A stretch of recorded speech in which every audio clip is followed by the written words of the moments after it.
In order to manage all of your accounts within the Partners Cabinet, you will need to create a Facebook token. This token will allow you to connect your existing accounts to the system and then perform all of the necessary actions. To begin, please log into a Facebook social account that possesses full access to the Business Manager or BM, and then proceed to developers.facebook.com. Next, you'll open the My Apps section and then click Create App. Enter the application's name, for example, token. Then, specify your email address.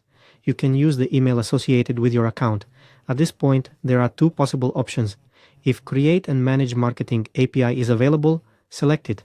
If that option is not available, choose Other, then Business, and click Next.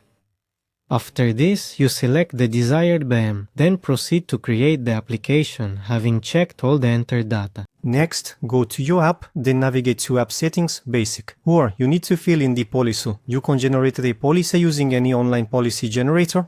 You simply type in policy generator and then you pick any website. For example, like this one here. Here you fill out certain details and you select No. The main thing is to avoid paid features. Make sure that there are free options everywhere. You just put no. For example, you fill it out. Where do I send it? To an email? And where would you like to receive your policy? To your email address. The cost is $0. Then you generate it. You click on it and then you receive a link. You return to your application. You paste the policy there and then you click Save Changes.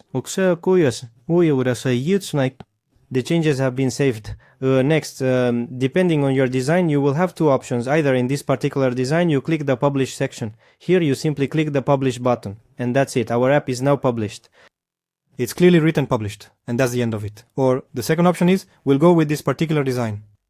Here, we also navigate to App Settings, specifically the Basic section. We then proceed to paste the policy, ensuring we save these changes, and finally, we switch the slider to Leave. Here we see the app is active now.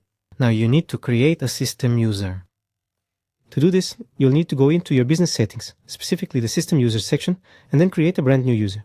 Once that user has been created, you'll then click on Assign Assets and proceed to add all of the essential resources, things like funnels, ad accounts, product catalogs, pixels, and of course, your applications. You can actually just select everything all at once if you prefer. After that, you'll click on Generate Token and choose the application that you've just created, and then you'll specify the token's expiration date. It's highly recommended to choose Never, and then you'll mark all the necessary permissions such as ad management on fan pages. After this, click Continue. Sometimes a notification might appear asking you to confirm the request when you click the Generate Token button. This happens if you were only recently granted administrator rights in BM from a different account. In such a case, you need to log into the account that already possesses admin rights, open the request section and then confirm this action. After doing so, return to this page and click Generate Token once more. The final token will be displayed only once, so make sure to copy it. Note which business manager it belongs to, and you will then use this token to connect to your partner's account.